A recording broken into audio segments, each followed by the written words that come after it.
outside the city. So if you think you're a big deal in the kingdom of God, you rehearse a sermon. And I can't give that an honest answer. Didn't want to do all three at once.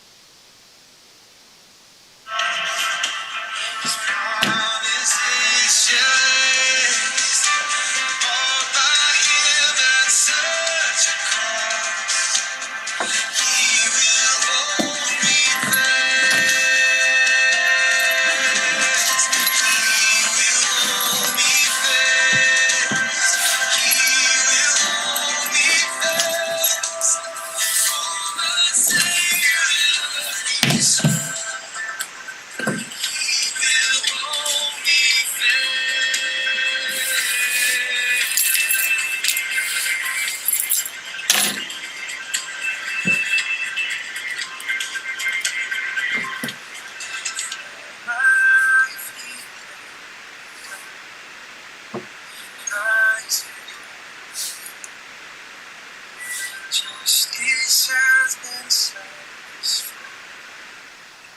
He will raise with him to endless light. He will hold me fast till our faith is turned aside. When he comes again.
Just sit and wait for all your goodness. Hope to feel your presence. And I could just stay right where I am and hope to feel you. Hope to feel something again.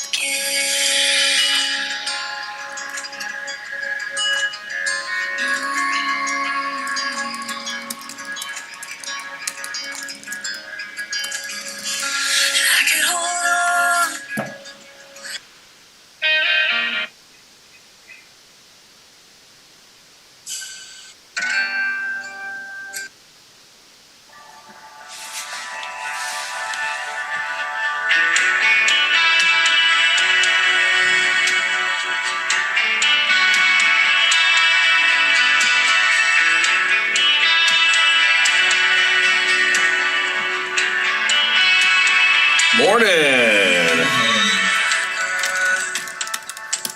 How are you? Tired. Dude, I used to drive up here,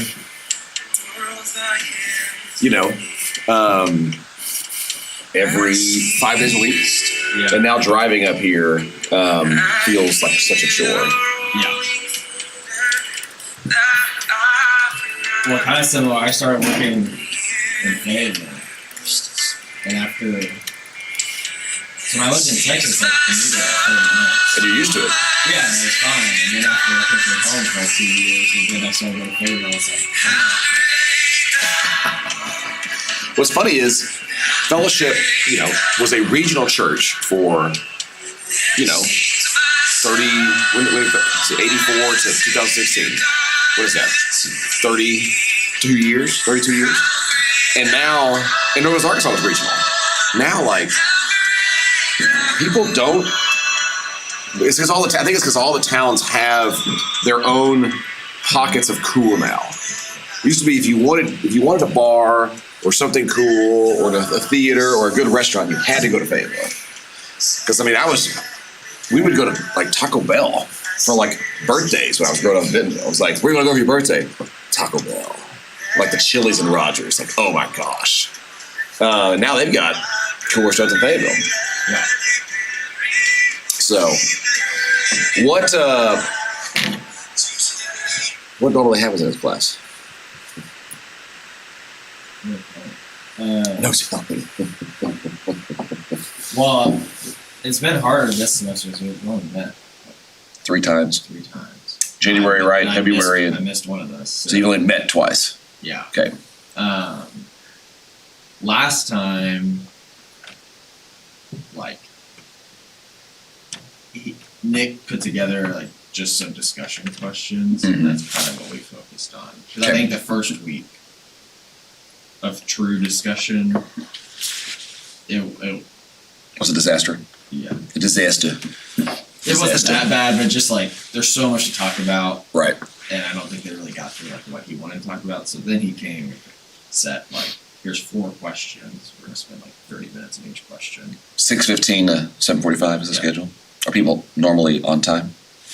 Normally, but it may just be us. You and me today, my friend. We'll go get some coffee. Who knows with it just being like a whole month. So haphazard. Yeah. Yeah. Yeah, we're trying to figure out.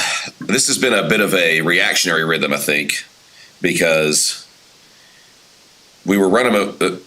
I got a plan to run them in Fayetteville. Yeah. But then we were partnering. But then Nick got a different job. So figuring out how to do that, figuring out a rhythm, I guess, with that. I think at Fayetteville we'll go back to a weekly for like 12 weeks, weekly meeting. I have no idea what they're going to do up here. So. I mean, it sounded like the original plan was hopefully to have his replacement in like January. Yeah. He would be able to kind of run with it, but that didn't happen. And he'll be here, I think he'll be here in July 1st. Yeah, that's what I heard last, was summer. But I don't know how he's going to be in 4 places at once. Fayetteville. Well, and that's the whole, like Pope and I have talked about, like that's the whole, it'll be interesting to see how we do. Right. 3 campuses. Especially with Bentonville. But 1 church. And stuff like training, like how do you do that? Yeah. I heard the parking was a delight up there. Did you go? Yeah. Where's your house now? It's in Bentonville.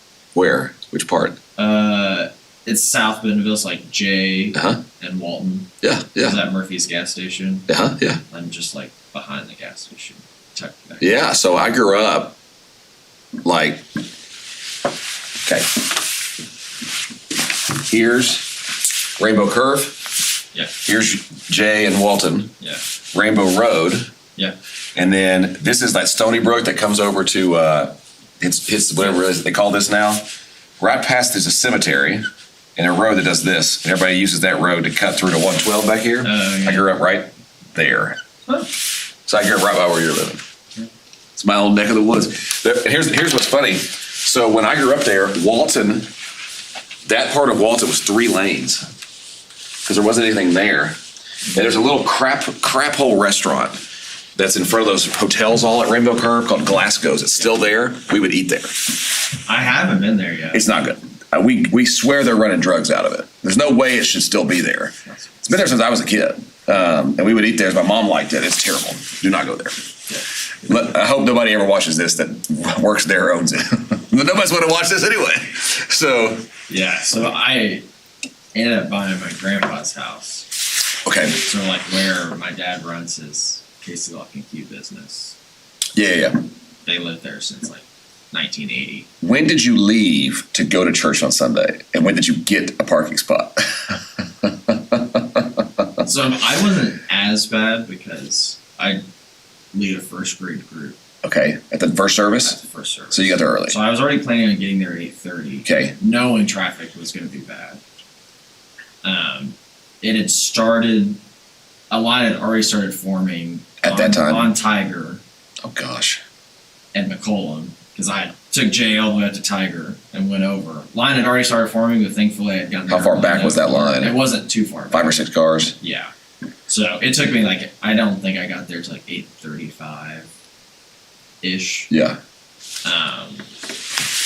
But like that was when it started. I mean, you have an engineer brain. Like, there's no fix. How do they fix it? Well, Besides changing service times. that's what Because there's nobody goes left out of there. There's no reason to go left out of there. you know, it's a dead end. It's a dead end. So everybody has to go back that way. Yeah, the problem, I mean, there's a lot of just infrastructure problems that we can't, Mm-hmm. I mean, we'd love to build a whole other road there, but A new exit, not just for fellowship. long term is going to happen. Yeah. There is plans, but What are they doing? I think they're extending McCollum all the way to J. Because How? McCollum like dead ends. Yeah. It'll round back around. J kind of like curves around, so I think they're gonna. So Jay's extended now. It doesn't just stop right Yeah. past Chapel Hill. Yeah. My whole And life, then it was dirt when I was growing up. Jay was dirt It's back all up in extended. there. I think long term they're building a new 49 exit for J, so you could come in like on a back bridge. Oh, And then that would solve it. And then they're Or it would help. building some. I think right there at McCollum somewhere, they're building a bridge over the bypass. Okay. To just get to the other side of 49. I don't fully understand where that is. Okay. And exactly why we need it. Interesting. But it's been built, so it's going to take another 15 years. It'll be faster than Fayetteville. But yeah, I mean, one, I'm just curious, like, we only put up like 850 parking spots in that parking lot. I don't know how big of a lot we have, like that may have been all the space. I'm sure they did the same thing. I'm sure it's the same as Fayetteville. As far as spots, surely, don't you think That's they would not have? enough. I guess not. We already had people standing. There was like 50 Yeah. cars parked in a field behind the parking lot. And I'm like, I bet some. we have no room to grow. Well, some will not come back because of the parking. Some were visiting. I'm bet just to check it out. Yeah. So they fix that. Some will come back here. If they were on the fences, well, we're kind of in Bentonville, but we're kind of also Yours was Rogers. full too. Yeah, they had 800 and something in the first and Since 700 they something. went to 2 services. That's nice. But all that staff was happy. Yeah, but now, yeah, I think they'll either do. 3 services would fix it.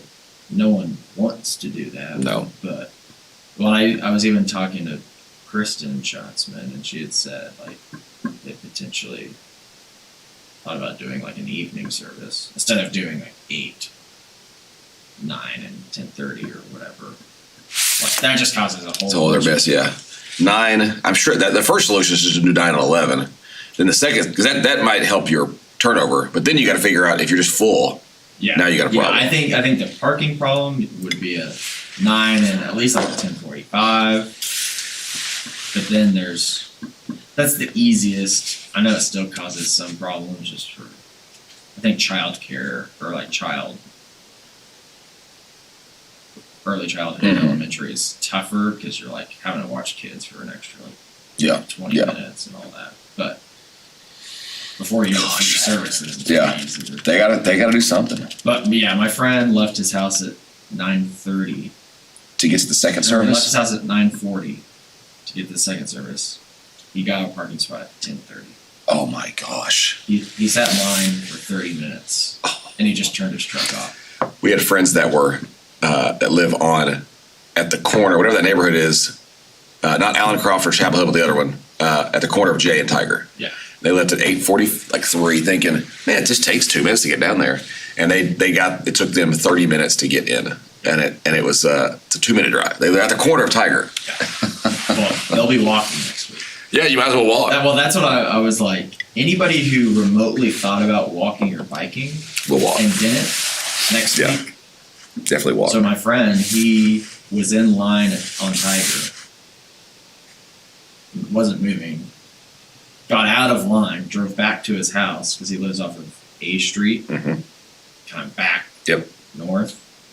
Got on his bike and rode over. Yeah. And made it for It service. encourages green living, at least one day a week. So they released a little video yesterday on Instagram. Just Mark had talked about.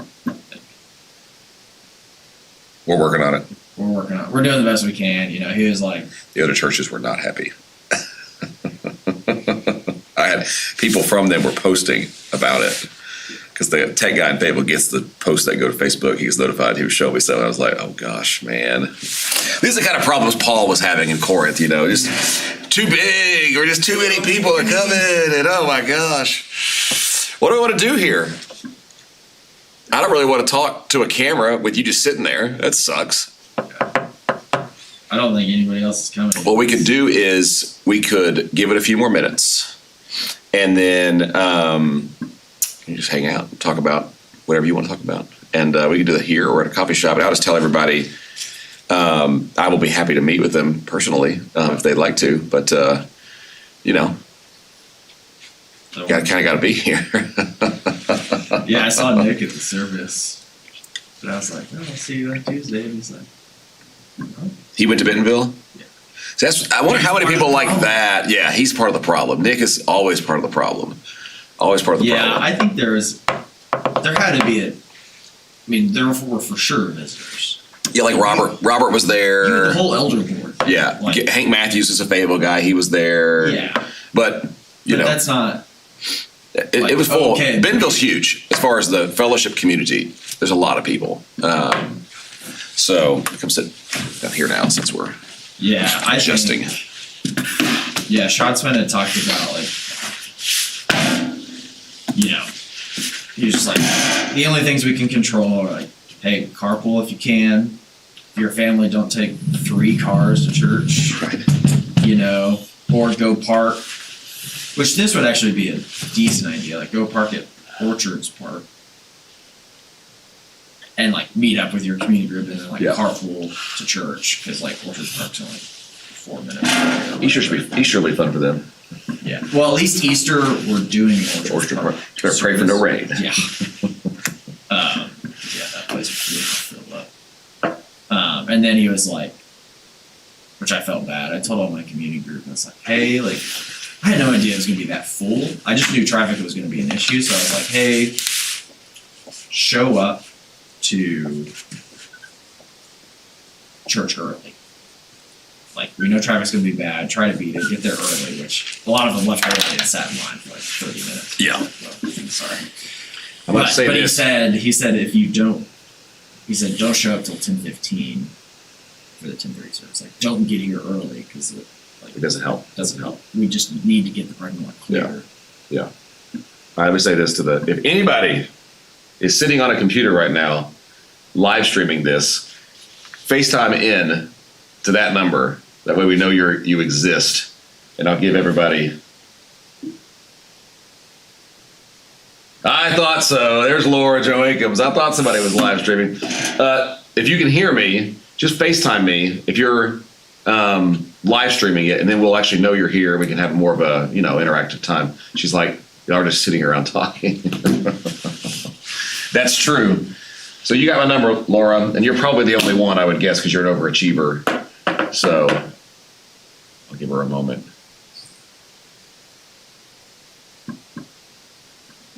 I feel bad also because last time we were supposed to meet for a Fayetteville meeting, I missed my alarm and she was at the location we were supposed to be at and I was not. And there were 3 other people there that I was the one leading in the discussion. It was not there. Whoops. I will wait on Laura here. I I'm talking to you through. It's like I'm talking to somebody Interstellar, the movie, through the black hole. Just I have no ability to hear feedback. I guess I could FaceTime her. Do y'all meet on campus when you do classes? Yeah, we meet normally in our classroom down there. I've never been. It is smaller than this one. We only have one. So, Yeah, I remember that was I remember hearing that about Fayetteville. It's like problem with Fayetteville. Oops. Yeah, because I may start. I'm not going to do anything over the summer. I need a break. I'm going to see what happens after that. But if I do, You gonna mosey back down to Fayetteville? Well, since I work down there, Yeah, that's or true. I can work down there, like it'd be an earlier morning, but that way when I'm done, You're already down there. drive over. Because this is, I guess, kind of on the way. Okay. I'm assuming she's the only one. Yeah, I didn't know anybody live streamed it. If you are going to watch this later, we're going to have a discussion here. So Scott and Audrey, who are meeting with somebody today, you can watch whatever we're about to do. This is better. Perfect. Because now I know you exist. Yeah. Because it's just me and Andrew. So, good morning, everybody. What normally takes place in this space as far as time? Like, there are normally 8 people here, and you're discussing things. Yeah, I feel like last time there was like 10 or 15. 10 or 15. Yeah, So we it was- really thinned the herd here. Yeah, I think Um, they forgot it exists. yeah, that's probably true. It was Nick always tried to make it discussion. Okay. Just pose a question and then talk and do our best. Especially last time was like elements of a church or like what makes a church, what Yeah. doesn't make a church. So it's just encourage, like back it up with scripture. Yeah. As you do. Okay. There must have been some kind of gut intuition. I knew you were watching this live stream. That's why I put that number up there on the screen. I knew somebody, and I thought it was you. I suspected. I bet she's out there right now in the interwebs watching this. Us just talk about Bentonville and traffic. That was fascinating. I'm sure it was. Yeah. When you church Sorry that I plant, can't be there in person. when you church plant in the nations as a missionary, that's going to be a real problem. Is the traffic patterns of your megachurch? So I know that's what you're concerned with. Well, let me do this. Let me ask you all this then. What has been something that is in the course of this class? This is ecclesiology and eschatology. Next month we'll do a full deep dive on eschatology, and I'll be back for that one. So I was going to always teach 2 of these. What is something that's been really cool that stands out in these few months so far? And what is something maybe unclear or that you are like, man, I got a question on how that went or how we said that. You've got this big old boy, which if you read Demarest, you were excited for this one. This was not as good as Demarest. So what stood out as something cool? What's been maybe a challenge or something that you got a question on as you look back over these few months so far? Start there. Time with Nicholas. Anything?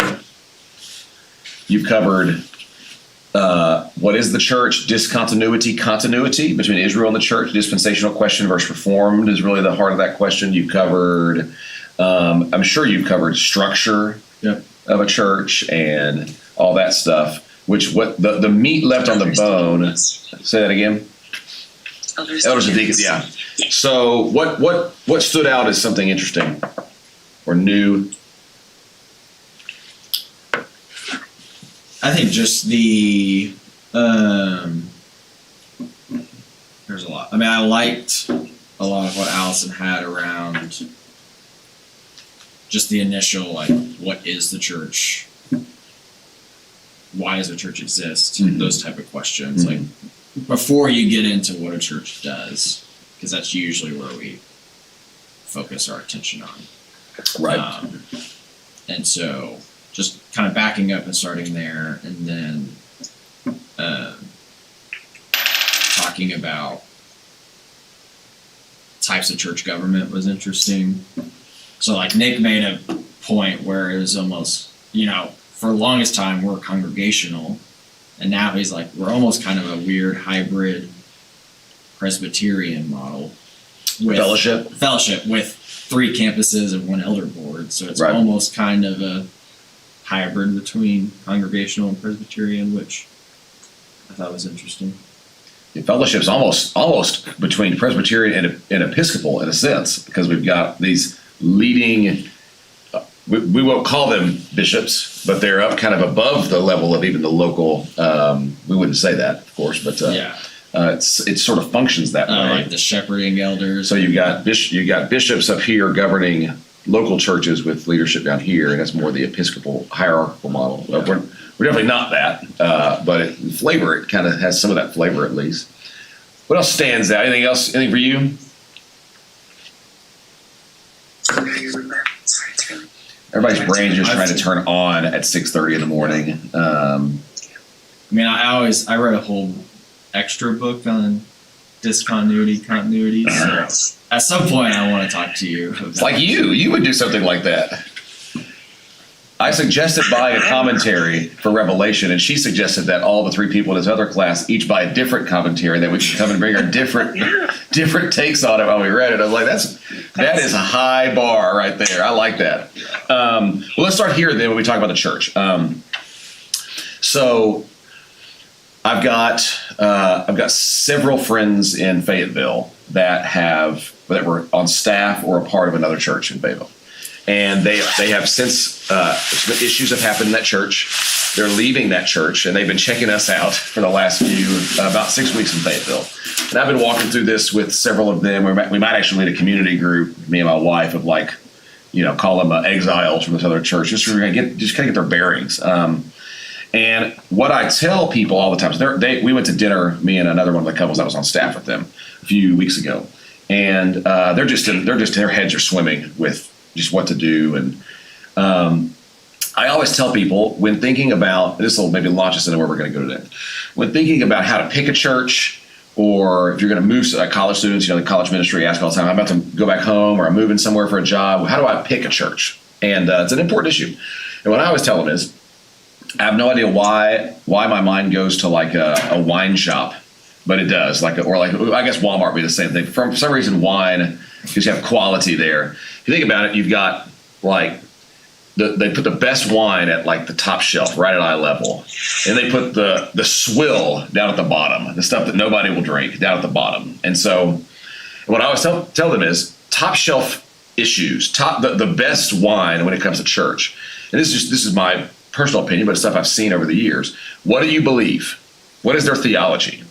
Because when you get squeezed by life, that's what really comes out. So what you really believe about who God is and how you've been taught who He is from the Bible, that comes out. And nobody thinks that when they're 23, but when life hits you, what you really believe comes out. So what is their theology, and how do they teach it to you? And not just are they orthodox, but what about their doctrinal circle, and even the opinion stuff. Yeah. And almost nobody asks questions like that when they join a church, right? They never go, I really want to get the nuance. Are y'all more reformed? Are y'all more dispensational? What do you think about salvation? How do you second, quality wine at the top shelf would be, what is their philosophy of ministry? Do they actually, this is some of the stuff we're going to talk about today. Is it just brother so-and-so doing everything? How do they do the functions of a church, or do they? And can I see that? Can I demonstrate that? What is their philosophy?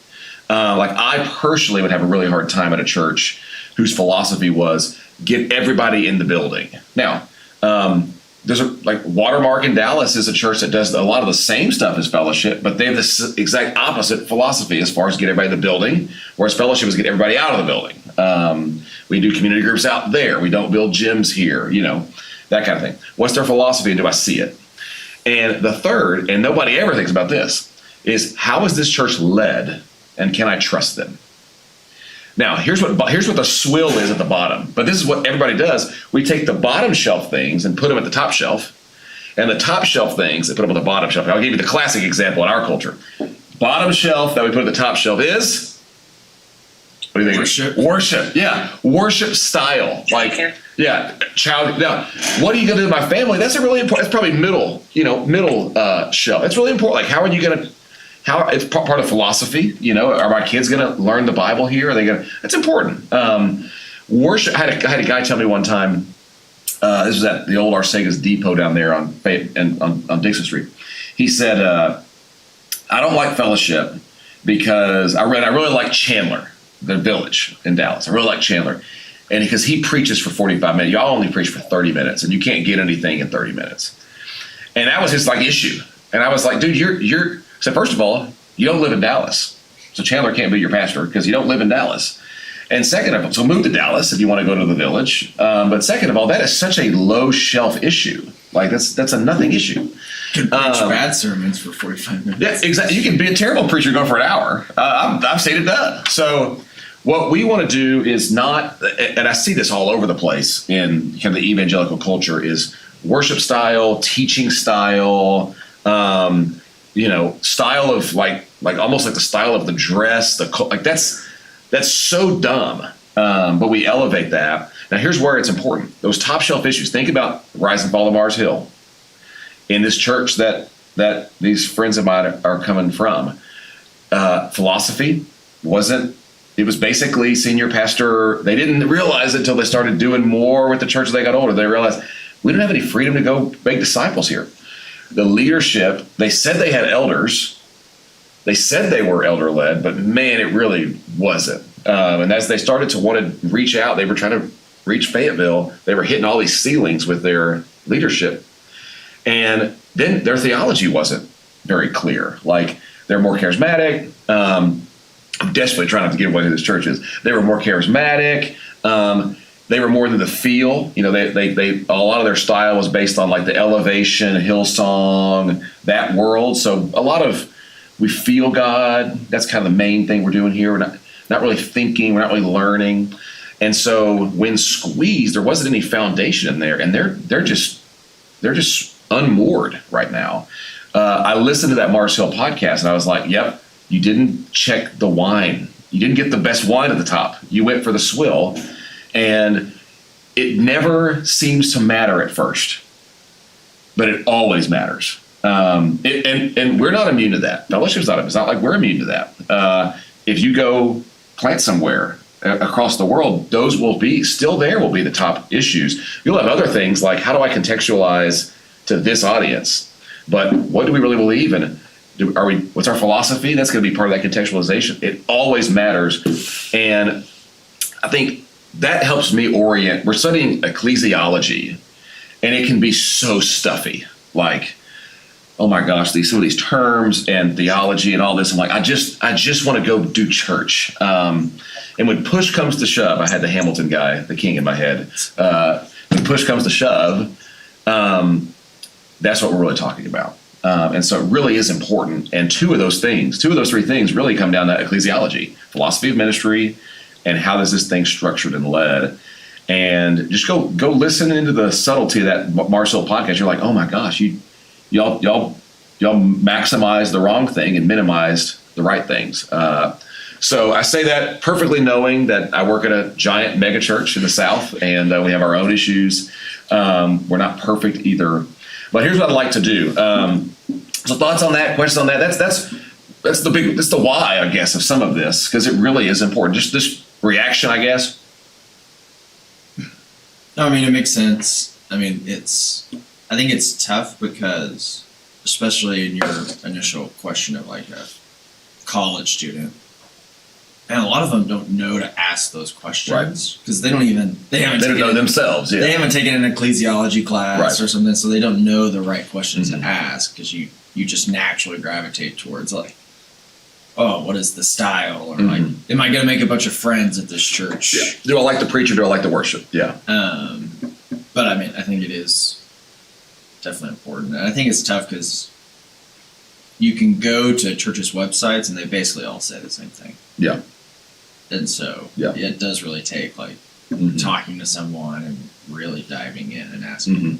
Because like one that I think is you usually don't see it like on a website, but like baptism and communion, like where are they at on the spectrum or Yeah. different stances Uh-huh. within like ordinances and things like that. Yeah. It's important. I don't know. Sometimes they do. I remember dating someone a while back that was from the Anglican Church, Yep. and I ended up going home and researching. It was like after our first or second date, and I was like, "Well, I need to see if it's going to be an issue." You know. So And did y'all I break up? We did not. Did you break up over the infant baptism issue? That was the one that I brought up. That was really the only thing that I was like, "This is different." Yeah. And he's like, "I didn't even know that about my own church." I was like, "Well, look at it." Yes, I love that. And even then, you were very thoughtful with your theology, so I appreciate that. But well, and I think too, like it's important to ask the questions for what church should I join. Right. But then there's still the unity among believers when you kind of do your theological triage and know, like, okay, even if I don't agree with infant baptism, like that doesn't mean that we're at odds or like. Yeah. Like Now we have second we're- Baptist Church, and then we have Third Baptist Church, and Free Will Baptist Church. That yeah. So I think that's important too, because a lot of times we can take stuff like infant baptism and just be like, oh, well, they're not believers, or like, I can't. You may not be able to be in the same church with them, but like. That's where the Orthodox doctrine and opinion circles become really helpful to go, hey, we're not going to fight over this because we are Orthodox together. We have a doctrinal disagreement. It's really significant. We talk about end times next week or next month. We'll definitely have to deal with that. Here, let's do this. So I sent out in the stream yesterday, which apparently nobody is reading this because otherwise we'd have a nice full classroom of 50, but nobody's checking out the stream. So 1 Corinthians, I would like to spend the bulk of our time here. Here's where Nick and I are very different in that Nick says, I learned everything up till 100 AD and then stop. And then Nick wants to learn everything from 70 AD and on. So the theological development, there's probably a good balance there. So what you get in a book like Sojourners and Strangers is a lot of this book is the theological development. So how did Zwingli understand this? And how did Calvin come along and respond to that? And what did Aquinas say before that? What are they reacting to? And it really is important. That really does matter. So I'm not minimizing it. But what I want to do is let's go back to what did, and Roland will mock this. He won't watch this, but if he did, he would mock me for this. Let's go back to what did these things mean in the first century. This would be largely helpful for you if you go into a context where there's no backstory to all this stuff. So what was baptism? What was communion? Those are the sacraments that we get to talk about today. How did churches get birthed out of this environment? The ministries of the church is what's on the agenda at least. And what does all that mean for Paul? And so for me, that's always helpful because some of the theological baggage can almost not get in the way, but it's just so much clutter to work through. And so when I read 1 Corinthians, for example, and I don't know if y'all have time to go read it or listen to it, but you've read it before. So you've got a church in a city, a pagan city, that is loaded with all sorts of temples and idols, and it's got a whole host of religious and political freight that's already in that culture. It's a really important city. It's a big city, urban. I'm actually listening to a book right now on I'm audiobooking a book on ancient Roman culture, and even just re-listening to this and restudying, I'm like, I always import my culture back. And it just wasn't. It's a totally different world, totally different way of living. And it's like Corinth, dense, tightly packed.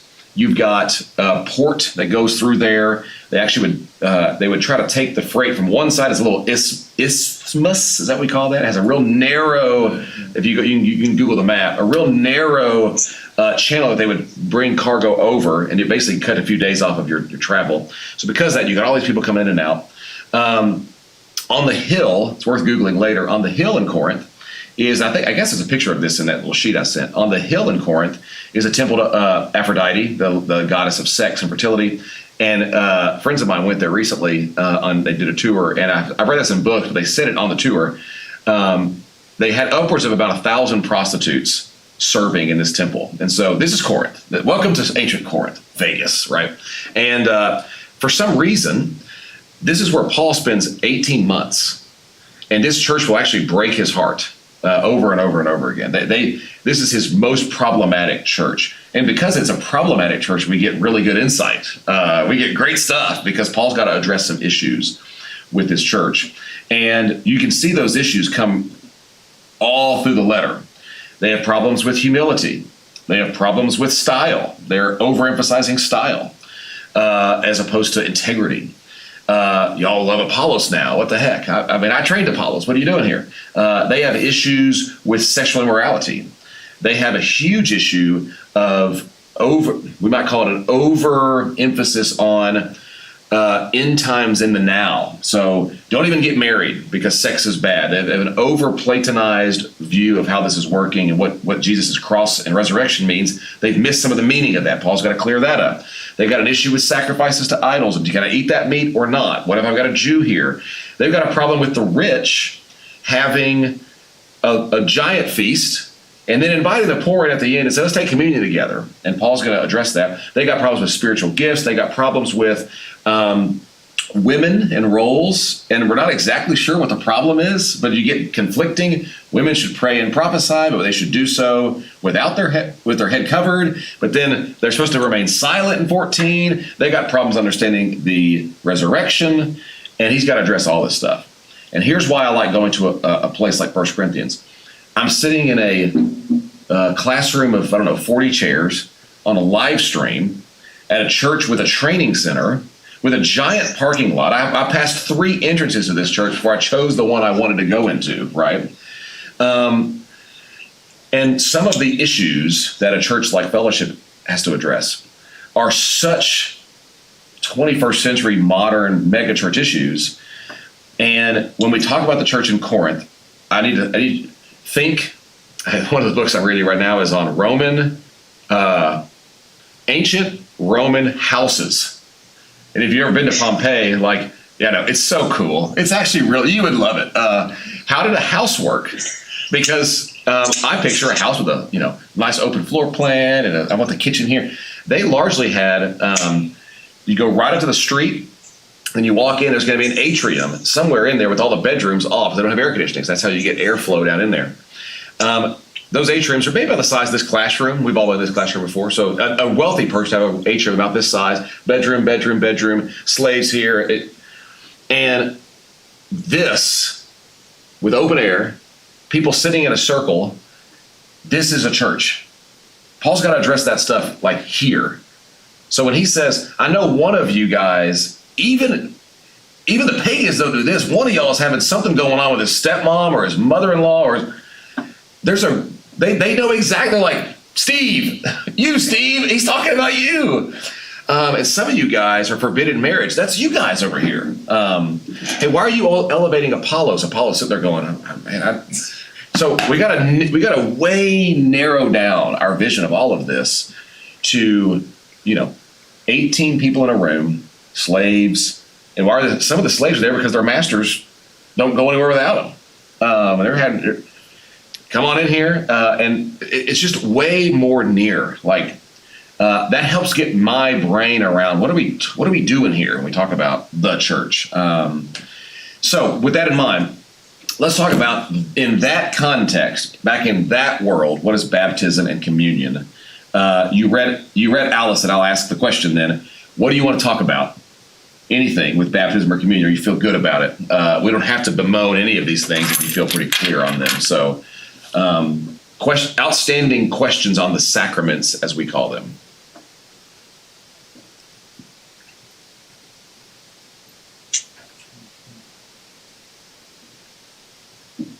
And this is kind of a nuance on communion.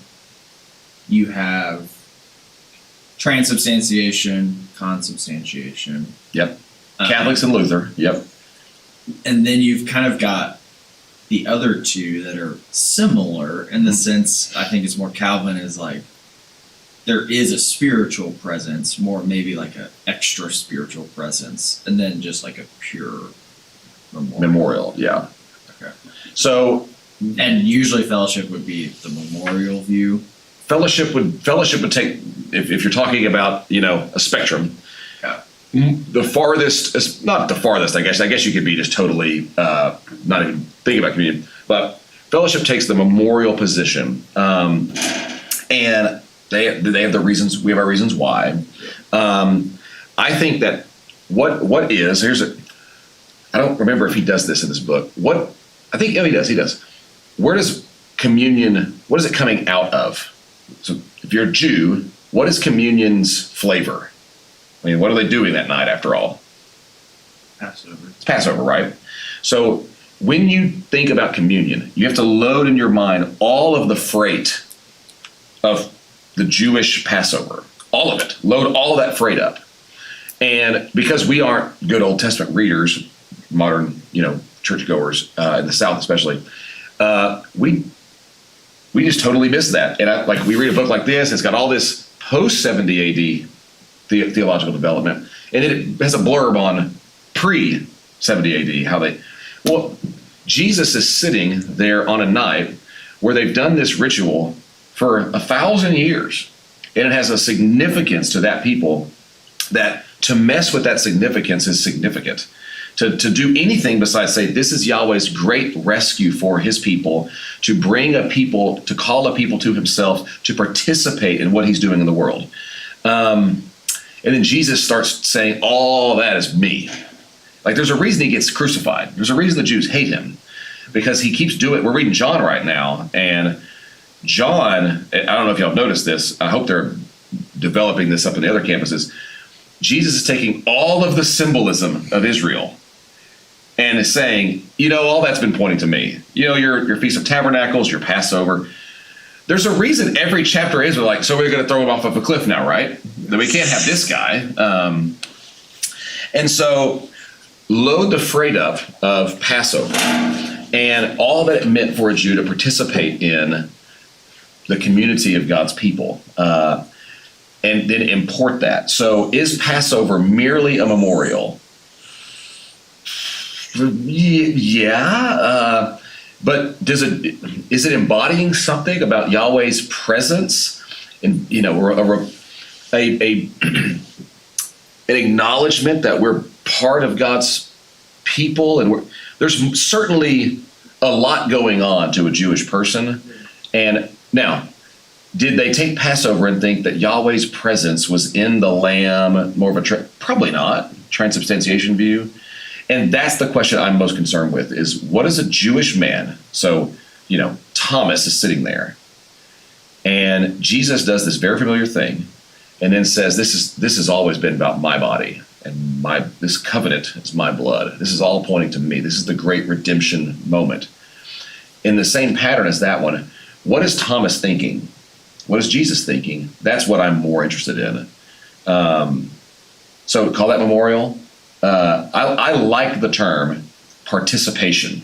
That's why I used it twice there when a little diatribe I just went on. We are in Christ, like participating in his new resurrection life. And this is me reconfirming my participation in that.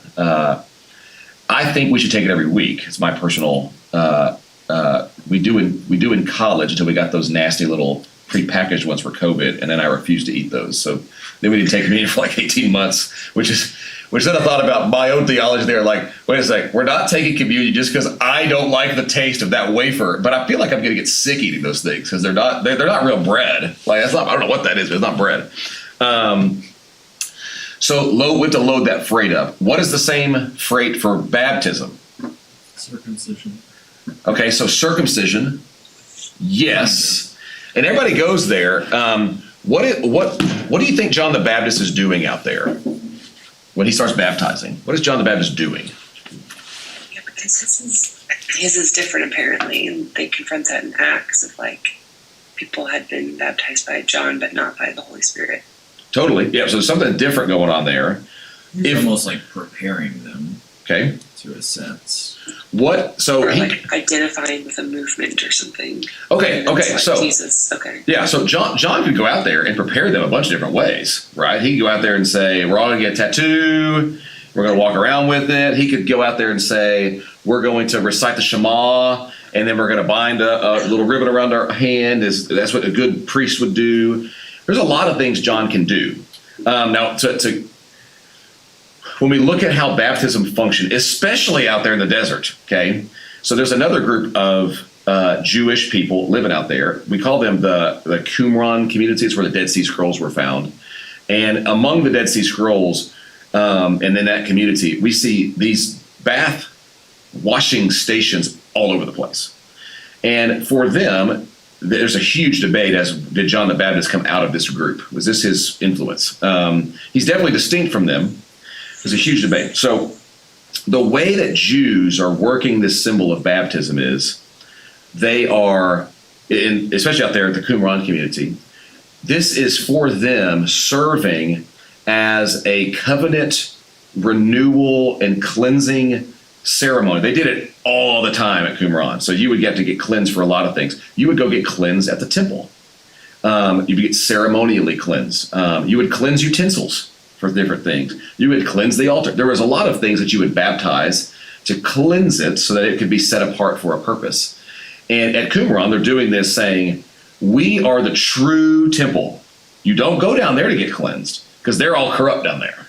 We are the true temple. So you come out here, and why are we the true temple? Because we're really obeying the Torah out here. So come out here, wash with us. So take that freight, both the temple freight, the Qumran freight, and you got John out there going, I'm doing all this, but we're going to do it one time.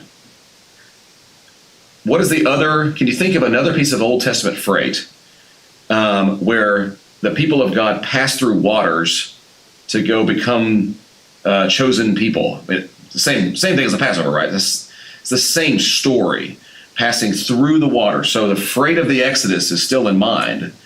And freight, like a train car, hello, the freight.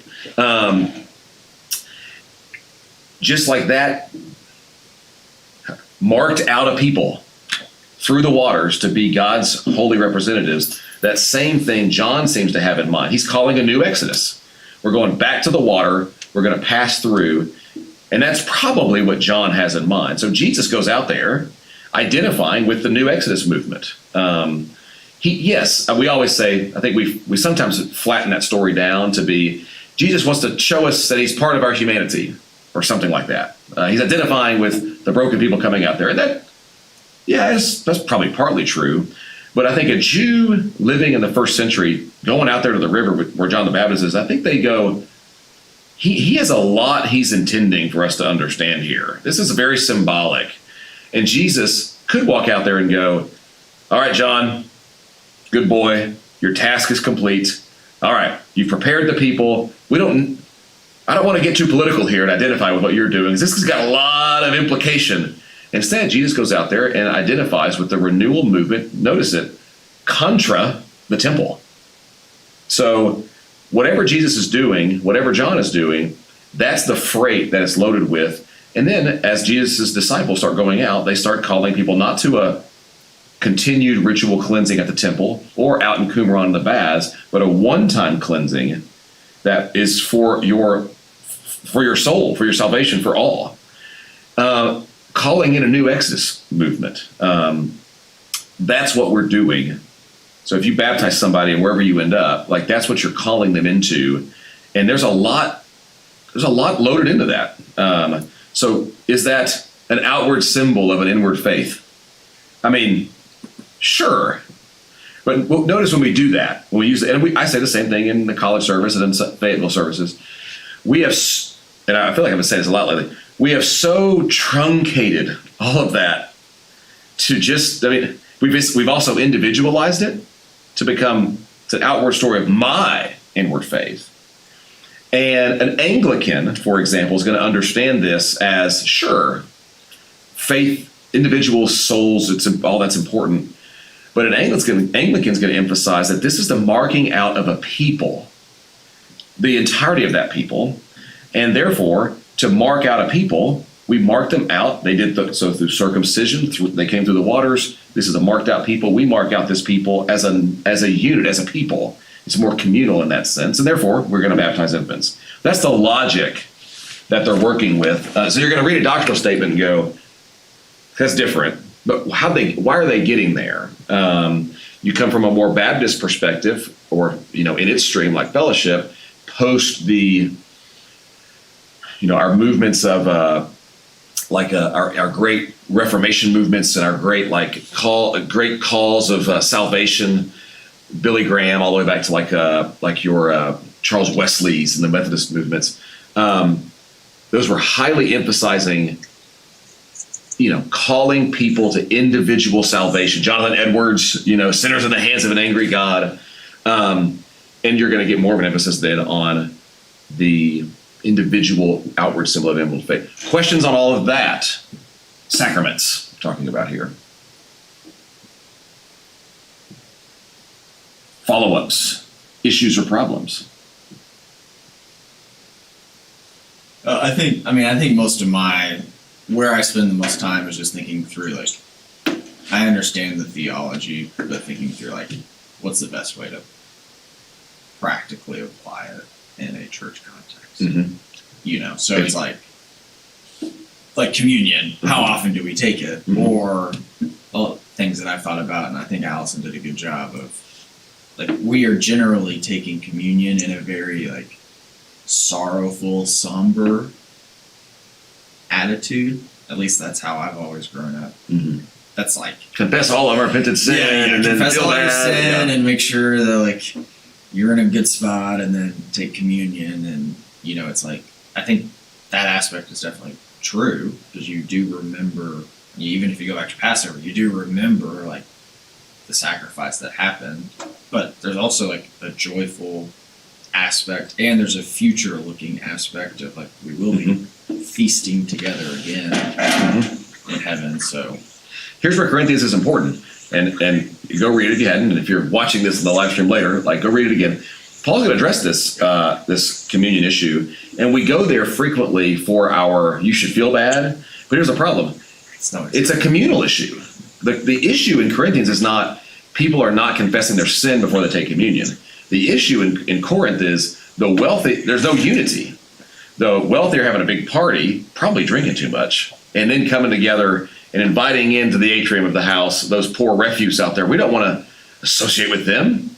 Now, the social, it'd be like in a modern India, a high caste person trying to have communion. Good gosh. You take a social hit to do that. Same thing was true in the Roman world. And Paul says, how dare you? Examine yourselves before you take the Lord's meal. Think about the humility he showed. So that's really what's in mind. But I think you're exactly right. When we used to do a Seder service back in the FSM days, where we would do not a mock Seder service, but a adapted Seder service for us. Go YouTube a Passover Seder, and there is some tradition to it. There's some readings to it. There's some, I call it a serious celebration. Like a wedding's a serious celebration. And that's probably the tone that communion should be. I think you're exactly right. So we can probably overly be, it's dark. Yeah. Very individualistic. Very individualistic as well. Notice what we do. We hold them together. We look down, as opposed to, it should be a symbol of our unity and participation in what Jesus is doing. So go figure that out. You get to figure it out from scratch somewhere. Other thoughts on communion, baptism, the sacraments? Why do you think Fellowship doesn't practice weekly? Partly pragmatics, and then I think that the way that they have fleshed out communion here as a memorial only is okay. Then the question becomes, how often does the body need to do that memorial celebration kind of thing?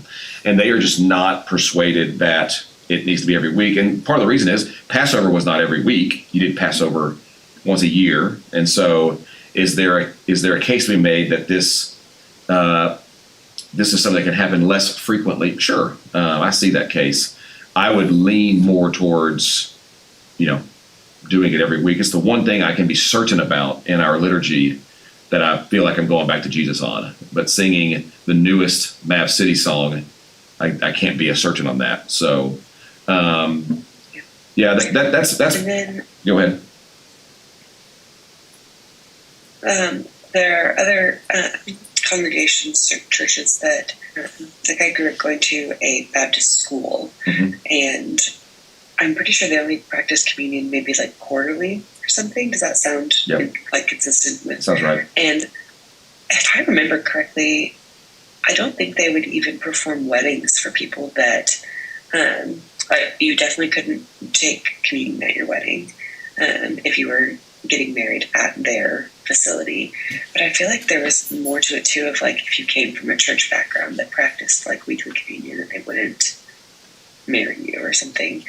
And I may have a lot of that off. Yeah. But I was just curious of why some people are adamant about fewer times aside from the pragmatic reasons.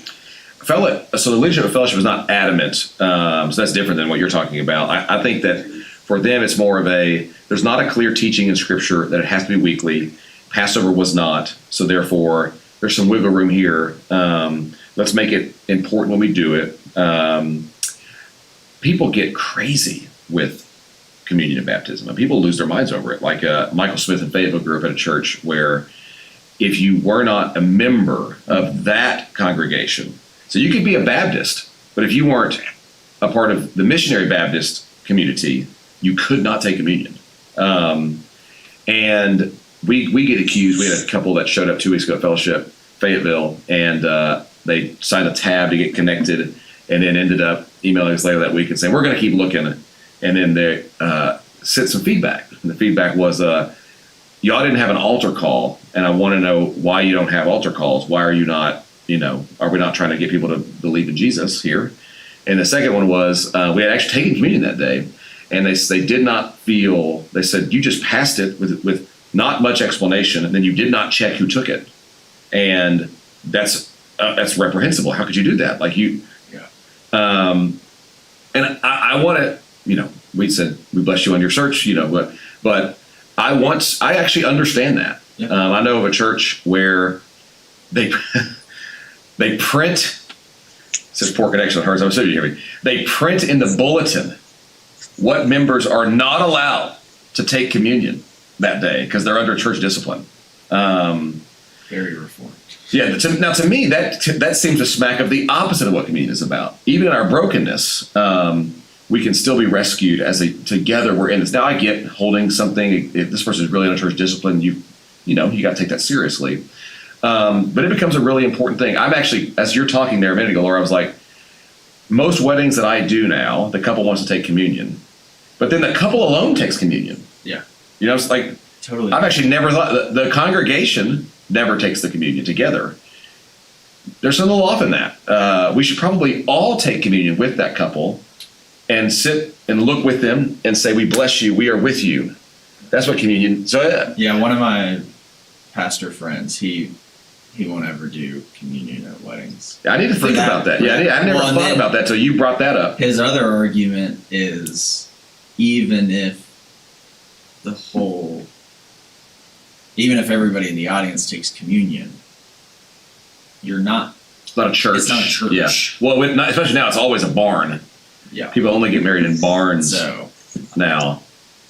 But that's where I land on communion at weddings. You can see where it matters, and it becomes important. We end up doing cultural practices largely because we do them, and there's oftentimes not a lot of thought put into them. And y'all are thinking people taking a class where you're reading a book like this, you're being forced to think about it. I lean toward every week is the short answer. I would not be. This is where the Orthodox doctrine of opinion thing comes really handy. I would not be. I don't think it's a matter of orthodoxy. Your communion view. I think that in a Catholic situation, it can, on a street level, it can almost become an orthodoxy issue because the way that it gets unpacked oftentimes can dip into what sounds like, so I'm earning grace by taking this. That's not the official teaching of the Catholic Church, but I think a lot of regular people understand it that way. And so in that sense, that would be almost bordering on an Orthodox issue, to say how I think a lot of Catholic people that I at least talk to on the street level understand it. Two things on yes. baptism. do you think, he talks in there, I feel like he has a good section on, do you need baptism to be saved? Mm-hmm. And I feel like he fleshed that out pretty well, and just saying, like, you don't. Ultimately, it's by grace through faith, but baptism, the way Paul talks about it, is so closely tied to repentance. Mm-hmm. And I feel like that's something I didn't grow up with. It was very much just a, like, oh, you're saved, like, get baptized whenever when you feel like it. Yeah. Instead of it being like like, you need to get baptized, and it being elevated. So I feel like I grew up with a low view of baptism. Yep. Because it's probably the pendulum, it was so far of, you don't need to be baptized to be saved, so, like, we're not going to emphasize it a lot. The word participation. I am now initiated into the participating community of being in Christ. I'm in Christ, and this is it's not just the outward sign of that inward change. It is the ceremony by which, it's like a wedding is a ceremony. It doesn't really change anything technically, necessarily. It's just a ceremony. But man, it changes everything for people that really believe this is before God and the community. Obedient. Mm-hmm. So it really matters. Do you think baptism is important to do, like, in the church? Because not only are you entering into the community of all believers, but you're also, in a way, you're entering in and saying, like, I'm a part of this church, and in the presence of all brothers and sisters being baptized, versus, like, me and two guys in a creek. Yeah, so that would be how I'd say it. I do, but what is the church? Me baptizing at a community group in a pool, somebody, or baptizing a girl in that little welcome pond at Ravencrest. I thought about this because her family wasn't there, but not being, just because they open those weird doors in Rogers at the top up there and those doors open up, that doesn't necessarily make it now in the church. And so people have come up to us and asked, can I get baptized privately? I don't want to be in front of people. And we normally push back on that and say, that's actually not the point of baptism.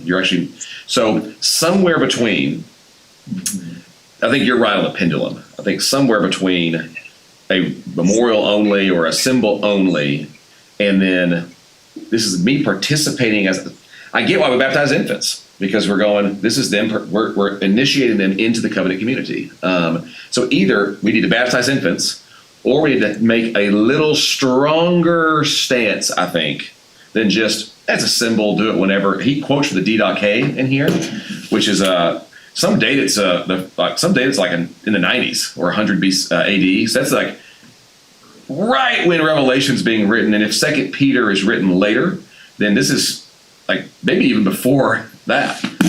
I think 2 Peter's written by Peter, but man, that was hard. What about?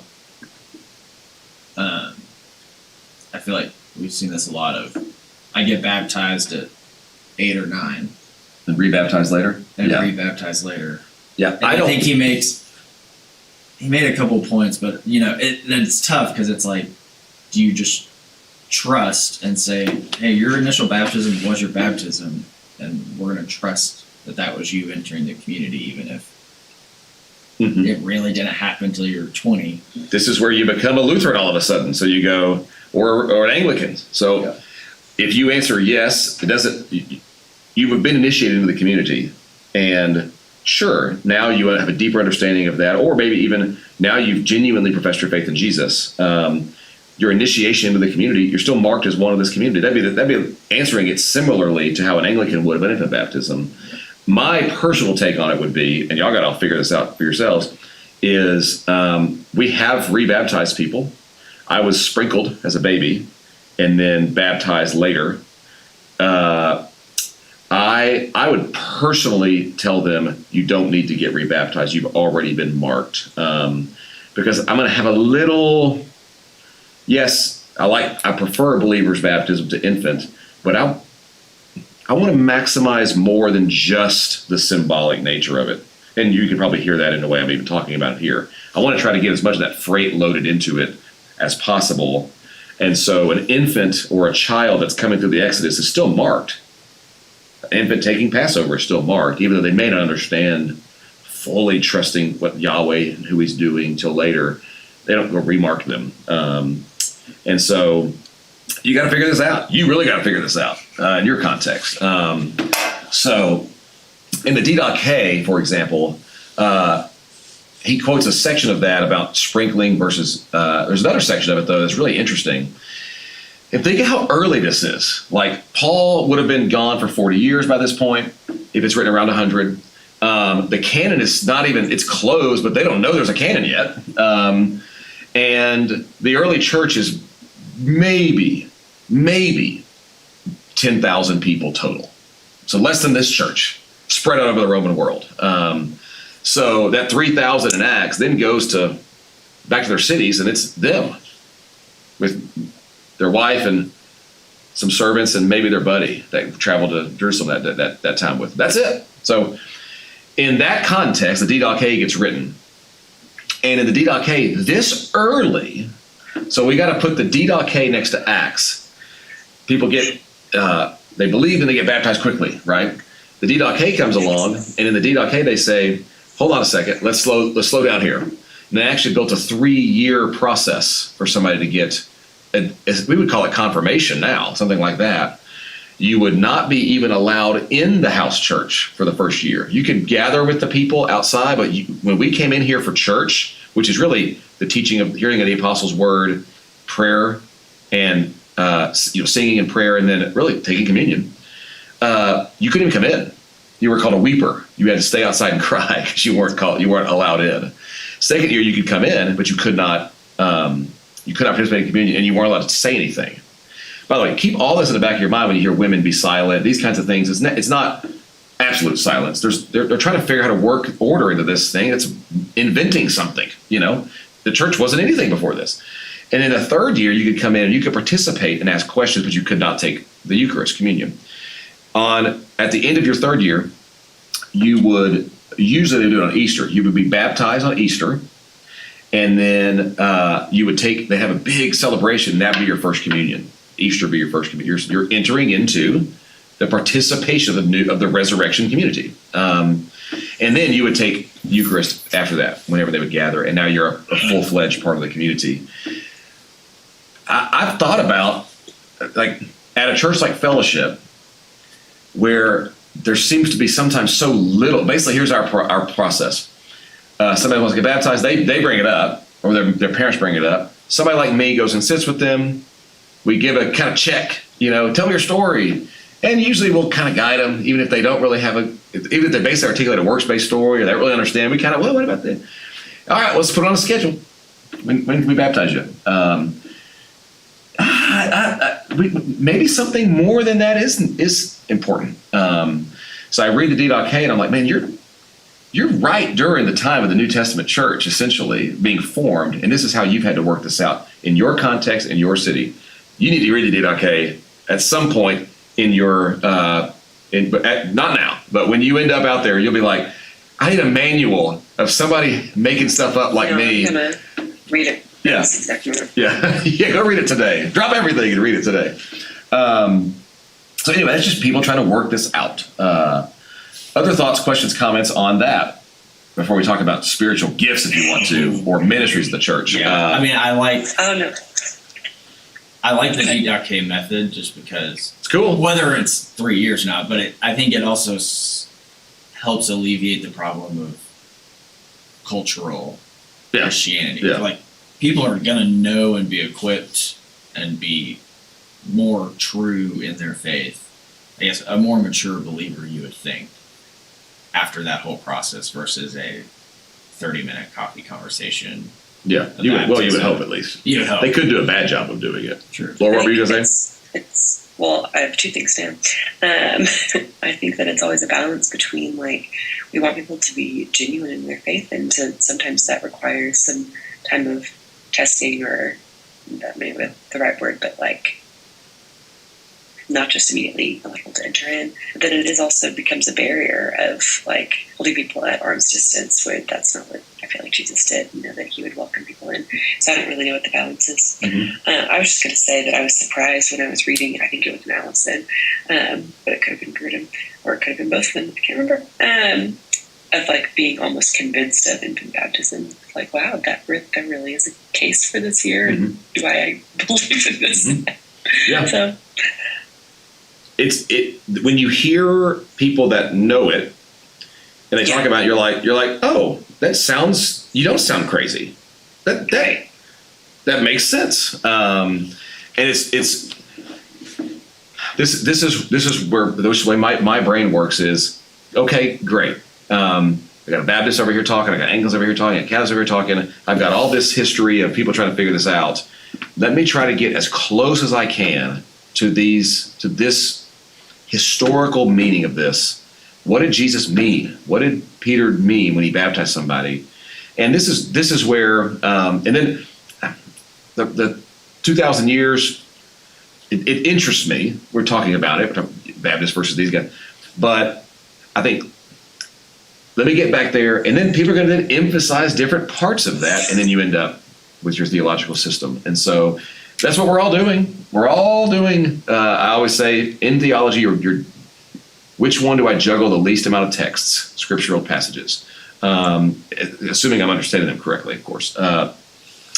So what we're supposed to talk about ministries of the church, which I sent a photograph to the stream, and I actually think it's a helpful question.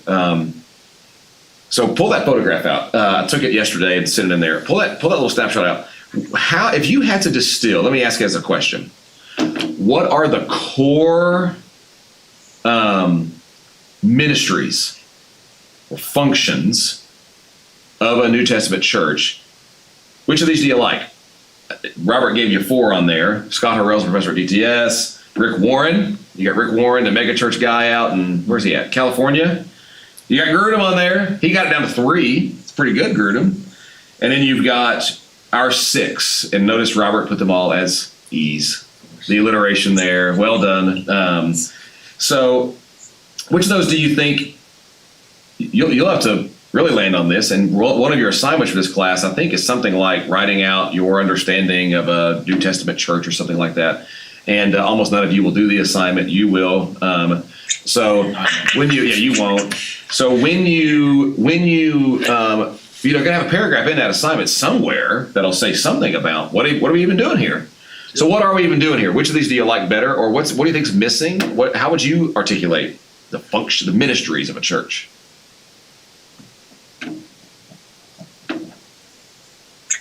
I really like Grudem's because of its simplicity, and I think that the nurture, the word that's used for the ministry to believers, encompasses the fellowship and the learning, because you're nurturing their beliefs and things that could be thought of as more intellectual, like learning, but nurturing is also the taking care of their spirit, which I think is also a communal and fellowship and doing things together. And I can remember 3 things pretty easy. Or I guess technically 4, because evangelism and mercy. And mercy, yeah.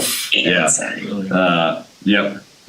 Okay. So the simplicity, you don't find the 6 repetitive E's memorable?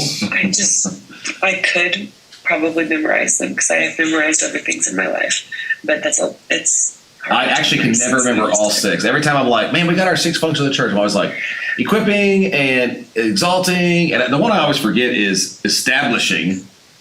What does that even mean? I feel like when you have to go with a certain letter for your acronym or whatever, that sometimes you don't get to choose the best word.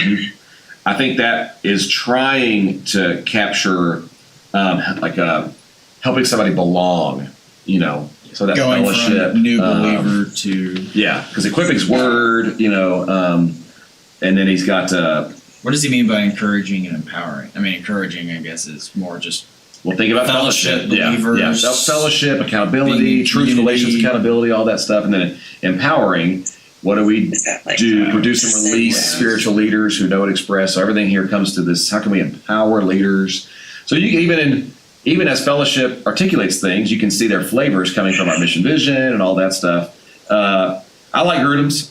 I think I like simplicity. Our professor in seminary on this said he always said it this way. And he always did it this way with his hands. For some reason that stood out to me. It's one word. So tell me the word you don't like that you think I won't like in this. Okay, I'll say exactly how he said it. What is the church? It is the individual relationship between Redeemer and redeemed, working itself out in a body. So now I did this so that it might go out and bless the world. Okay, it's really Grudem's 3 if you think about it. Individual relationship between Redeemer and redeemed, spirit-connected relationship, working itself out in a body, a plurality. And the circle, I think, is saying there's something that we're doing together. We are a different unit than them, so that it might go out and show justice and mercy and blessing, evangelism, blah, blah, to the world. This and this and this. That's it. So I actually always remember this, and I draw this with this and that. What's the word I don't like?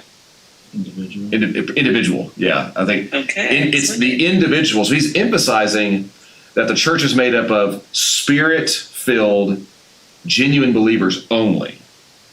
And he's trying there to say there's people in your churches that aren't that they're showing up anyway. But the true church is the individual relationship to Redeemer and redeemed, expressing itself like this in a togetherness, so that it might go out and bless the world. Okay, it sounds like ministry to God, worship, ministry to believers, nurture, whatever we're calling this, and then ministry to the world, evangelism, and mercy. Yeah, I can get on board with that. I like Grudem's. I think it's a fine line between. I think Grudem's hits the categories well, which is probably where I would stay, and then I think fellowship starts to go into more specifics. Yep. Like, okay, nurture looks like equipping and empowering, and so it's like, would I say that fellowships which it makes sense, it's fellowships is a practical, this is what we're going to do at fellowship versus this is what a church. So when it comes to worship, the top one is worship on there, and almost all of them have exalting or worship or something. I think I gave you this book last time we met at wherever that was. Discovering what was it called? Okay. Desiring the Kingdom by James Smith. Worship is certainly more. So worship is the giving something value, praising it. And if you think about it, our worship, our giving things value, is certainly more than just what we sing about. Although we do sing about love and romance and sex and things. Think about how we worship. Like, we worship by the way we pattern our lives. The Jews worship by patterning their lives after the daily recitation of the Shema, placing the symbol on their hand. That's probably what the mark of the beast kind of thing in Revelation, this symbolic marking.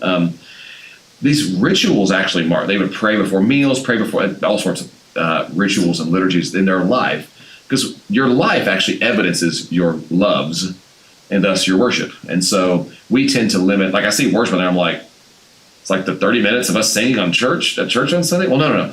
It's the training people to worship rightly with their lives in beyond Sunday. That's what church should be doing.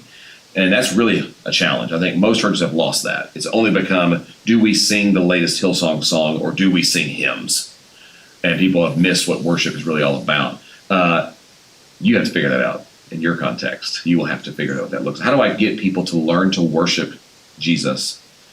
I'm obviously really going to sing Hillsong songs. Of course. Yes, of course. In English. Yes. Only in English. Yeah, of course. With our instruments. Like cool shoes and like corduroy jackets and I don't even know what those bands are wearing now. Like whatever they're doing. If you're not wearing that, then it's not really worship. It seems like they're all wearing like big shirts now. Like big, baggy, oversized, dark shirts and pants. Like the 90s are back. Like the early 90s are back, which is strange to me. So within that, the church then has to figure out how they're going to do those things. And it's really awesome getting to watch Paul work this out. And so that's what 1 Corinthians is getting across. Like, how do we do this? Well, you have to fight against immorality because you're a temple. What you do, you're worshiping God with your body. And so you can't go up there to the prostitutes up there on the hill. Are you kidding me? Well, I've always done that. That's how I've worshiped. That's how we get crops. No, that's not how you do that now. And the way you treat this other person when they come into your house, don't actually offer them that meat, even though you can eat it when they're not there. It really sears them. So don't. That's worshipful. That's how you worship. The way that you have been gifted, you've both heard my spiel on spiritual gifts, correct? Give us. So he spent a lot of time talking about spiritual gifts, if you notice. Go to 1 Corinthians. Yeah, go to 1 Corinthians 12, which is unfortunate. 1 Corinthians 12 is the key passage here. Here's what I don't like. Here's what we do when we talk about spiritual gifts. Here's how I don't like doing it. We go to 1 Corinthians, we go to Romans, we go to 1 Peter, and we go to Ephesians. We pick out random lists that Paul is probably meaning ad hoc. He's pulling these things. Then we put them he did the same thing. We put them in a chart. Or we put them all on a page and say, look, here's the words. And then we give a little blurb about each word. It's exactly what Allison did. A blurb about each word. And then the kicker is you take what is essentially a personality test. And it spits out your spiritual gifts. And we go, I guess I've got helps. But I don't know how to distinguish helps from service or mercy necessarily, And then we feel bad because we really wanted teaching or we really wanted something cooler. But they gave us stupid administration. Oh, so lame. So, which really all that means is you're kind of more of this on the Myers-Briggs. I mean, don't get me off on personality tests either, because most of those are just actually what we perceive ourselves to be, when really somebody else should take a personality test on our behalf that knows us really well. So anyway, that's neither here nor there. So I think all of that is silly. I don't think that's how Paul means this at all. And here's the biblical case for that. Okay, it's not my opinion. Here's the biblical case for that. Look at chapter 12. This is why I said, have you heard my spiel? So this is not ringing a bell so far? I'm sure I've heard other spiels. Yeah, probably. Similar. Yeah. I think I know where You didn't take my Paul class. You took Roland's, right? The Paul class. Okay, so he might not have gone off on this spiel. I know I did. Notice 12:1. There's a theory, not a theory, a way of reading scripture above the paragraph level. It's called discourse analysis, where you look for peaks in discourse. Where does this, every sermon has peaks and valleys. Every public communication has peaks and valleys. You'll intro with think about a president's, a candidate's speech. You'll intro with a big vision and you'll hit a few things. Then you'll crescendo with those things and end it. We know how to give peaks in discourse. A lot of discourse analysts think that the peak of 1 Corinthians, it really begins to peak at 12 to 15. So I like to think of it as you are summiting the mountain in 15 with the resurrection. New resurrection ground is what we're walking on. And then you're coming down the summits at different places. And 12 to 14 is a huge summit. Go read his intro, and you'll see these popping. 12:1. Now about, how do you get this translated? Now The concerning gifts of the Spirit. Gifts of the Spirit? Is that NIV? spiritual Yeah, I got gifts. it. Spiritual gifts, what's that? ESV. ESV. NASB will say spiritual gifts, but italicize the word gifts. Is the word gifts, is there a footnote, or is gifts italics or anything? Mine NIV is says, nothing. Or spiritual persons. Oh, you have a footnote with spiritual persons. Okay. Here is the issue here. 12:1, he says, now about, the word is, so the word for spirit, breath, and wind is pneuma. And he says, now about pneumatikoi. It's an adjective. Spiritual. But it's an adjective begging for a noun, right? An adjective describes a noun. Now concerning the spiritual, give me a noun, Paul. He actually doesn't. So that's why this is saying footnote could be, are we talking persons? Are we talking gifts? What are we talking about here? I would actually just say spiritual things. the spirituals. Y'all say you're spiritual. Now, remember, we're in Corinth. In Corinth, worship at Aphrodite's temple, and there's some mystical cult things going on here, Isis, these kinds of things, worship of Isis. You would demonstrate your spiritualness by the ability to have ecstatic utterances. We see this in even some weird cult stuff today. Ecstatic utterance, for some it was an ecstatic utterance. For others, it was the ability to orate. Brilliantly, Paul will address that in the first few chapters of 1 Corinthians. Paul says, okay, let's talk about spirituality here, brothers and sisters. I don't want you to be uninformed. Don't be stupid. He wants us to be clear. Verse 2. You know that when you were pagans, something that's like yesterday, somehow or other you were influenced and led astray to mute idols. You had experiences, and you had ecstatic moments. Go look some of these things up. There's some weird crap going on in ancient Rome. The one where they sacrificed the bull and then its blood drips down on you. And that was the sign that you were participating in being cleansed by its blood. And you would get underneath it and you would rub it all over. So it was going in you now. Weird stuff. And there was all sorts of chants and stuff going on. Now, I'm not saying that was going on in Corinth, but this is a Roman cult practice. He says, you used to go have your ceremonies and you were led astray. In fact, you had probably great experiences. You might have even had ecstatic utterances come out. You had oracles that were chanting and doing things, but you were led astray by mute idols. He says, I want you to know that no one who is speaking by the Spirit. Okay, let's talk about spirituality. What's a mark of true spirituality? It always will point to Jesus as being Lord. And marks of false spirituality are ones where Jesus is not exalted as Lord or seen as cursed. Okay? Then look at verse 4. He says, now there are different kinds. How does the ESV translate verse 4? There are a variety of gifts with the same Spirit. NAS says there are different kinds of gifts. Okay, now the word shifts. Although the English translations give us gifts in 1 and gifts in 4, right? In 4, it's a different Greek word. Here it's the word charismata. We get our word charisma, so it's a gifted person, a charismatic person. In 1, it's an adjective begging for a noun, spiritual stuff. In 4, we get the same word that, by the way, he used back in chapter 1 to begin this discourse. I want you to be filled with charismata. Because now there's a lot of charismata out there, and he lists some. Okay, here they are.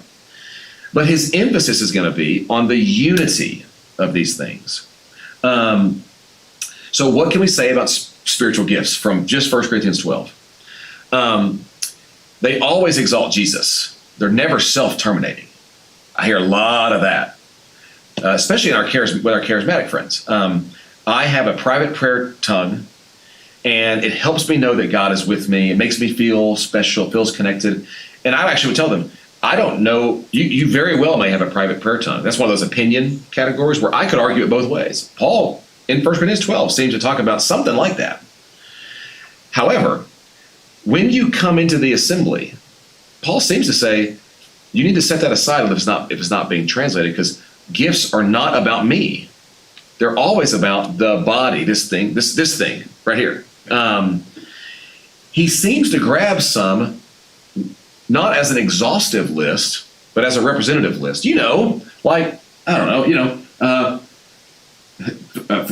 Tongues and prophecy and powers, and he's going to give more. He seems to be ad hoc grabbing, because the list is different when he gives it in Romans. What we might say is, here's my definition of a spiritual gift, so take it or leave it. A spiritual gift is the way that the Spirit, because it's not a talent, it might be aligned with a talent, but it's the way that the Holy Spirit regularly shows off through me in the community life of the church. That's a spiritual gift. And I don't feel the need to define that as one of these words. So a good example is a friend of mine named Simon. Simon Foster. Y'all both know Simon, yeah. So I worked with Simon for a long time, a really long time. And there's a lot of things he ain't gifted at, like being on time and hitting his times in a sermon and not going long, and a lot of things. But anybody that knows Simon, and y'all probably can attest to this, it didn't bother me. I'm going to actually have to go. All right, get out of here. I know you got to go. See ya. Have a good day. You know Simon. Knowing Simon, he did so many more baptisms back in the day in FSM. Because and here's why: because of spiritual gift. Simon had a unique ability to make people think that he really loved them, even if he didn't really know them all that well. Like you felt that he makes people feel invited and cared for. And I watched him do it. I watched him do it hundreds of times over. Some of that's because of his personality. Yeah, sure, he's got that personality, but it's more than just you're an extrovert or you like to listen to people. You have a spiritual empowerment to make people not just feel like you listen to them, but almost feel like you really valued them somehow. And I think part of that's just a way the Spirit is working. And what do I call that? Administration, mercy. I don't know. I think it's a spiritual gifting that he has, and so I don't try to pigeonhole it to one of these words. And neither should y'all on the live stream as you watch. I think this is an ad hoc representative list. But does he take that view? What does he take? I can't remember. He takes a representative, not a. Yeah. But then he goes through all of them word by word. Let me look here. I can't remember. Grudem does something similar. I think Grudem takes more of an exhaustive list. These are the gifts. I skimmed through it last night. He lists them all out, but he numbers them. So anything like that ends up in Romans that was already mentioned in Corinthians, he'll be like, oh, well, this was really referring to number 2 from the Corinthians list. And he comes out with like 22. Here we go. So he's like kind of making an exhaustive list, but he's also saying like there could be more. 4 sects of the New Testament treat the gifts of the Holy Spirit, he says. I heard someone say, and I never thought this on the Romans list. So the Romans list is he lists out 7, and they were saying that they definitely agreed it wasn't exhaustive because obviously there's other lists. But it was just saying in the Romans list, he may have meant that since it's 7 and 7 is very intentional. Just saying like that, this is a completeness of gifts. Not that like those are the only 7, but here's just kind of a good range and saying like more of the completeness side.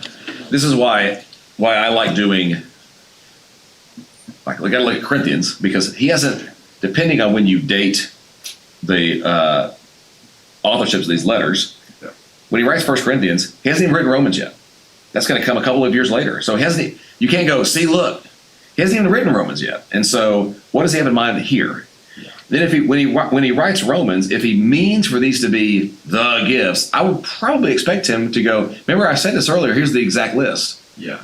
But he changes it 4 years later and has a different list. So that has to be wrestled with. And I think in the Corinthians context, it's helpful because he spends a whole chapter and even part of another chapter talking about prophecy and tongues. That's a contextual thing for the Corinthians, saying, like, hey, this is something y'all are doing. Romans. He doesn't do that in Romans. Yeah, he didn't have to. Probably didn't struggle with that. Doesn't have to. Romans' struggle is racial. They're having a really hard time with Jews and Gentiles. Spends like 8 chapters. What? And I do like. I can't remember where I first heard it, but the idea of ultimately, like, the best way to find a spiritual gift is like someone telling you, this is your gift. Yep. Not a personality test. I've always said that. Like, how do you know? Ask your friends. The people that are close to you. Grudem made the case that spiritual gifts are permanent. That's where he leans. I would not. To me, there's just so many statements made about these things that are on the thin ice of beyond the clear teaching of Scripture. And sure, me saying that I don't think they're permanent is also thin ice because I don't know. His defense was pretty loose. Yeah, look out of the church. Hey, and this when the house church gathers, look, we need each other. Yeah. You need these people to do this, and these people to do this for you. Don't get elevated thinking you're the man because you can bring this private prayer tongue into your public gathering, or you can teach, or whatever it is. Yeah. You need all these other people. You need these other gifts. You need these other people bringing what they can do. Great. I'm going to need that forever. But how would I define that as some kind of a lifetime? I just don't know how I would. If I was really, I can't tell if we're being recorded still or not. I always tell people, like, if we had a major catastrophe happen, like if I was in Ukraine, I would pray, Lord, empower me with your spiritual gift of mercy and compassion. And like I would say, Lord, it doesn't matter what my gifts are. Like if FSM, when I used to tell people, like when I was in FSM days, if we had a bus, go off a bridge and 50 students die, and I'd go, Lord, it doesn't matter what my gifts are. I need you to give me for the next year the gift of whatever that is. Yeah. Consoling and loving and listening. And so maybe for that season I would need the Spirit to regularly work in and through me to bring that. Or you would need it. In another case, you may need a gift for a season until someone else joins the church. Yeah. I don't see any biblical issue with that. In fact, that actually seems really practical and exactly what I would expect for Paul to be hinting at here. And so, what about our favorite cessation? Oh yeah, Continue. Do the sign gifts go away? I'm not a cessationist in the strict sense of the word. I don't think that Ephesians, the word apostle and prophet, means the same thing in 1 Corinthians. So in 1 Corinthians 14, he says he's combating prophesying with tongue speaking. And he actually defines prophecy in 14:3 for us. He says, for prophecy, it's for edification and consolation, and has one more word, 3 words. And I'm like, okay, that sounds a lot like what I would call, preaching, or I would distinguish that from teaching. So prophesying is really needed. It's intelligible speech that helps edify the body, to Paul in 1 Corinthians. I think in Ephesians, he says the church is built on the foundation of the apostles and the prophets. And then we are so there I think he's talking about something different. And in that sense, I think that is closed, what he means in Ephesians. But when the question, if people ask, do you think the gifts have ceased? I go, well, we're talking about, how do you define? Yeah, we're talking about the 1 Corinthians prophecy or the Ephesians kind of prophecy. And then because I don't think these are permanent, thus, if somebody demonstrated in some tribal part of the world, or here, I guess, a consistent pattern of seeing people healed, I'd say this Spirit's working in their life, healing people. I don't feel this weird pressure to be like, he has the gift of healing. And I think both the cessationist and the charismatic person are drawing such hard lines around this with the for life. Is it in this list? I'm like, I just feel much less pressure, I guess, on all of that. So in that sense, because the way I answer that question, technically would not be a cessationist, I'd say the Spirit is manifesting himself in that community through healing, but when this person's praying for them, and it may change, that may go away. So that's my short-ish answer to that. I've never prayed for the gift of healing, but I think all the pastors of fellowship need to have gifts of prophecy at this point, because we're speaking to a culture, and we have to help our people to learn how to. Like Mickey, I think, has the gift of 1 Corinthians prophecy, because he can edify and he can console a room of people at a funeral in a way that nobody else can. And I don't think it's because he's just got skill. I think the way that the Spirit works through him is even at funerals of suicides or children. I have been at them and left not angry at God, and actually almost praising God. And I've been at other ones where it wasn't Mickey, and I've been frustrated. So what is that? Is it some technique he's got? Did he read the manual on how to do the best sad funeral? No, I think that's just spiritual gifting for him. And what's the closest thing to that in the New Testament? I would call that prophecy. But then when my charismatic buddy comes along and says, I got a word for you, I'm going to prophesy over you right now, I'd go, hold on a second, do we mean Ephesians prophecy, because I don't think that. I mean, 1 Corinthians. Then you just talk to me, dude. I don't need you to cloak it this weird language. Oh, do you mean like Old Testament future telling? Then I'd say, don't be wrong. We're going to stone you. So that's a whole other situation. I've been prophesied over before. It's a little weird. And in talking with one of my friends who's of that persuasion, she says, this was years ago, she said, yeah, I'm wrong all the time. I'm getting better at hearing the voice of the Spirit. And I'm like, I don't know what to call what it is you're doing, but I don't think I don't know what that is, and I can't defend that biblically, what that practice. It just seems like you're guessing, and when you get it right, you say the Spirit told you that. And I don't see that in the New Testament. But anyway, were they right with you?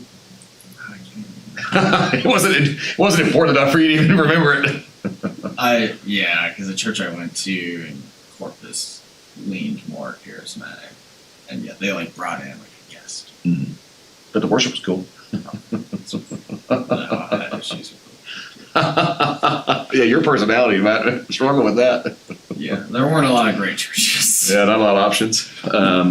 But yeah, it was interesting. Me and Pope, when we led that team to Thailand back in the day, you would have been like in 8th grade, I think, so you weren't old enough yet. They were very charismatic, the missionaries, and we were partnered with them. And me and Pope stayed up every night till like 2 or 3 in the morning, just like wrestling theologically. And there was one night, I'll never forget it.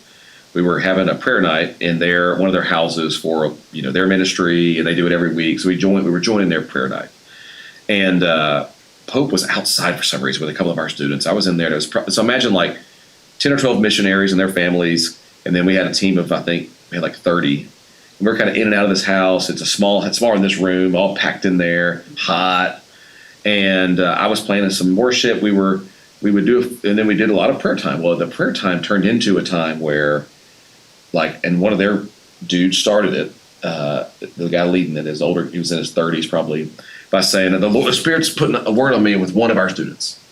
And I'm like 23, and I'm like, I don't know what to do here. And Pope's outside, but he didn't know what to do either.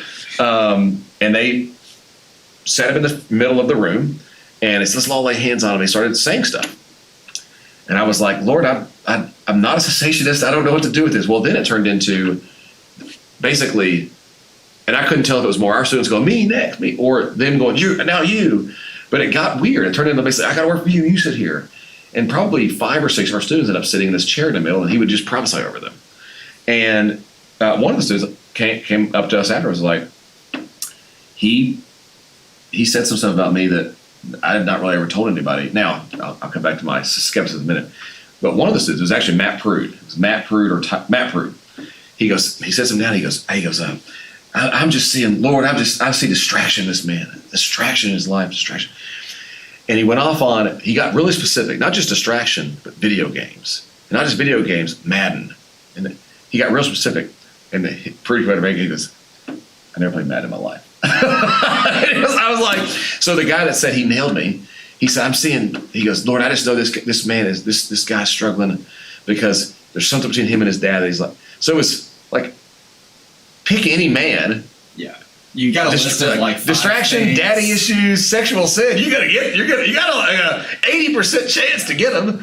And so even the student that came up was like, because he was convinced, he was like, he totally prophesied over him. He nailed stuff that me and my dad never told me about. I'm like, yeah. I'm like, if I told you got something, there's something between you and your dad you probably haven't shared, you'd probably be like, maybe there is, and then you could probably think of something. That doesn't mean I was right. Anyway. All right, we are overtime. You got to go to work. I don't have a real job, so I'll drive back to Fayetteville. Yeah. Otherwise, I'll just talk to you all day. I'm going back. Nobody wants that. End times. Oh, I'm excited. Next time, get pumped. You better be right. I'm expecting the